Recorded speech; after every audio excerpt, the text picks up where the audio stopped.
क्या आपने कभी सोचा है कि एक देश का परमाणु हथियार दुनिया की सियासत को कैसे हिला सकता है?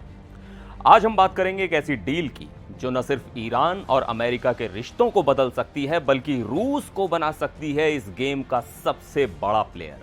तो चलिए इस न्यूक्लियर ड्रामे की पूरी कहानी समझते हैं बिल्कुल आसान भाषा में।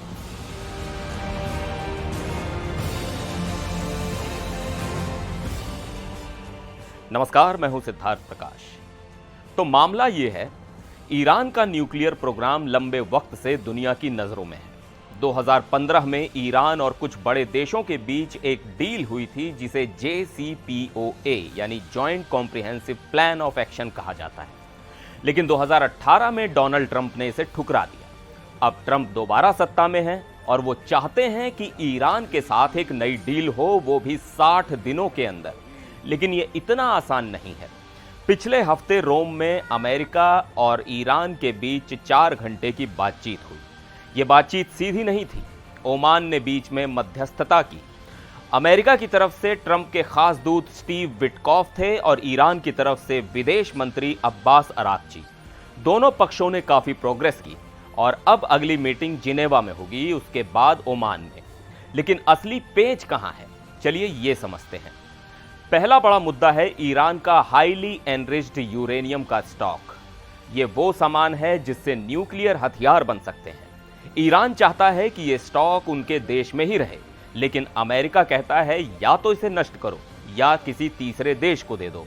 और यहां आता है रूस का नाम। जी हां, अमेरिका चाहता है कि ईरान का यूरेनियम रूस को सौंप दिया जाए, लेकिन रूस सिर्फ स्टोरेज के लिए नहीं बल्कि इस डील का जज भी बन सकता है। अब दूसरा मुद्दा है, अगर अमेरिका इस डील को तोड़ दे तो ईरान को क्या गारंटी मिलेगी?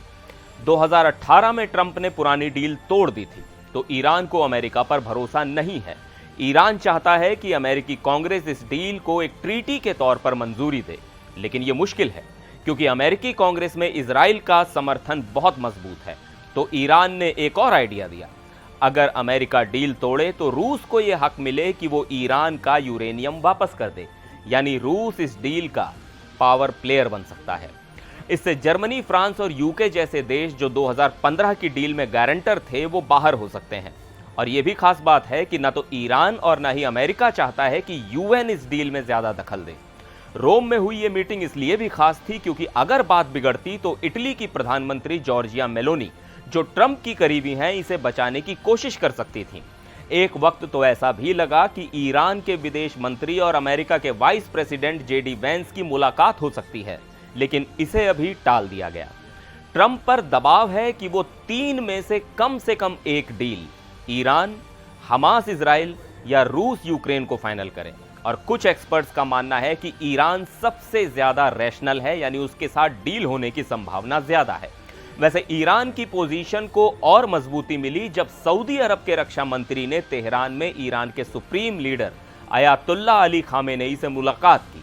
ये एक मैसेज था कि सऊदी अरब अमेरिका या इजराइल के साथ मिलकर ईरान पर हमला नहीं करेगा।